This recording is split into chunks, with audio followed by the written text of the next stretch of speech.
What is going on, everybody? Welcome back to the channel. Today we're going to be taking a look at two more figures from the amazing WWE Elite 107 lineup. Today we're going to be taking a look at Cora Jade. We're going to compare her to another NXT female talent. And we're also going to take a look at the updated Solo Sikoa with quite a few interesting things about it. Maybe not my favorite, but let's go ahead and get right on into it. Alright, so since I don't think it will take nearly as long, let's talk about Cora Jade. Now, she comes with the two rock-on hands, I guess you could call them. That's what I'm going to call them. You know, she's throwing them up. She comes with the hat, which I think is the same as a Nikki Bella hat that we got in the past, but it feels a little more rubbery. I like the fit of it better. I didn't have the other one, so I don't know if it was like a hard plastic or a soft plastic. She comes with two weapon holding hands, and she comes with a really nice black and yellow kendo stick, which I have not put this in her hand yet because well, she came in the package with the rock and roll hands, so I just kind of left them in there until it was time to record a video. But I am interchanging them now, and this is a unique sculpt for the kendo stick, and it actually looks really good. Sizes really well with her from her extreme fights in NXT, and I'm a fan of it. But let's go ahead and take this back out of her hand, take her other hands, put them over to the side, and let's get into the figure itself. Now, obviously you can tell there's a lot of deco that was gone into this. I might paint the or get these streaks painted a little more blonde. They're not quite as blonde as I would have preferred, or maybe a more platinum look. She has incredible tattoo detail all down her right arm. I don't think she has anything on the inside of her right. No, she does not. Then her chest tattoo, which I forgot what that thing said. Then you got the inner arm tattoo here on the left side. No tattoos on the legs. As far as head sculpt goes, I was a little iffy on it at first, but now after getting it in hand, I do think they nailed it pretty well, honestly.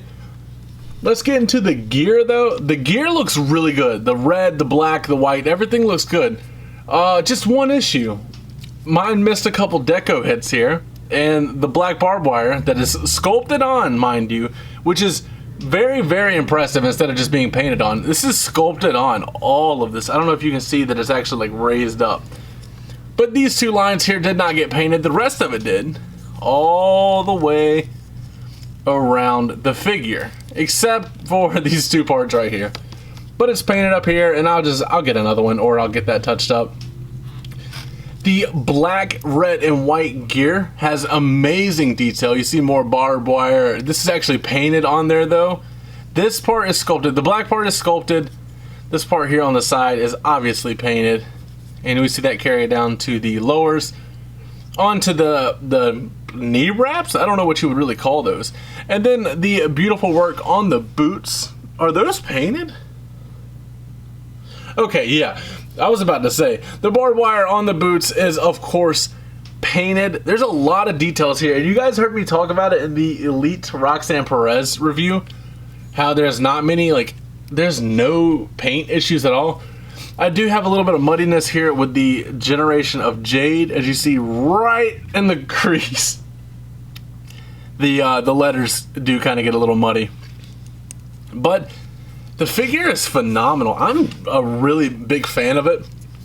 I'm just excited for another NXT talent in the line, and I think it looks really, really well. I'm very pleased with it. Let's go ahead and pair her up with Roxanne Perez, and I think the height difference there is really good because the Roxanne feels small, the Cora feels small, but they still scale very well together from their feud or their time as tag team champions. But that is going to be it for the Cora Jade video. We're about to get in Solo Sikoa, but I really like that side-by-side comparison. We'll go ahead and sit them over to the side. Let's go ahead and get into our man, Solo Sikoa. So, first of all, We have this black towel piece. We got a white one in the first release. People complained because it wasn't an accurate color. Now we have black, and he holds it and it sits on his head just like that. We have an updated head sculpt compared to the first release. First release was a little more skinnier. This one's a little more beefier, which can be said for the figure itself too. Comes with a cloth tank top, which we saw with the Elite 106 Uso figures. So Elite 106, you get the red Usos. Elite 107, you get the red Solo. But they all came with matching shirts because they are the ones, in fact. And this is my first time taking the tank top off. Can I slide that to the middle? It was a little off-centered. This is actually, why is this not molded on? It's an extra piece. Anyway, we see the updated torso for Solo Sikoa. Now, I don't know about you guys. I didn't complain that much about the first one. But I feel personally that this one is too big. The one they gave him the first time, too small. The one they gave him this time, too big. So I get... It's nitpicking, honestly. I like the head more on the newer one. I like the gear more on this one. I like the head more on this one. But we need a torso in between these two, because I don't think either one of these are the way to go. I like the black and the red here, but the official release we get here is with the red with the black details. Have the Solo going across the waist there. Of course, the Polynesian inspired designs going on the thigh down to the knee pad. And I believe from the thigh down, this is the exact same sculpt, because I'm pretty sure parts of it were unique. Pretty good range of motion, I would say. I don't remember if this is on ball joints or not. This is on ball joints, so that's nice. I don't remember how the range of motion was on the original release. It's not that bad. I knew that I hated the way that the legs bent, because when you bend it, if it's not like heated up at all, you actually get some separation at the calf here, where the boots would be. See that separation in there? I never liked that about the first release, but I mean, I knew people wanted this. Oh, got a little bit of a paint issue there. I'm not going to hold that against Mattel, though. I mean, they're a mass-produced product. They're going to have hiccups like that, and I'll let it slide. Just like the Cora Jade I just showed you guys. It's no big deal. If you're going to get worried about that and let it ruin your day or ruin a great figure, get over yourself. But I feel like this torso is just a little too big. And I know the only other thing they could do is have a unique mold. I don't know if they want to go that route with Solo. But let's see, he comes with accessories, of course. The first release didn't come with it, but I put it with the first one. He comes with Samoan spike hands, which was a really nice addition, don't get me wrong. And he comes with 2 pointing hands for when the bloodline would do their pose. I like it. It looked stupid with the shirt on, I'll be honest. It looks better without the shirt. But if you want to put all the brothers together, let's see. You have the Elite 106 Jimmy Uso and Solo Sikoa.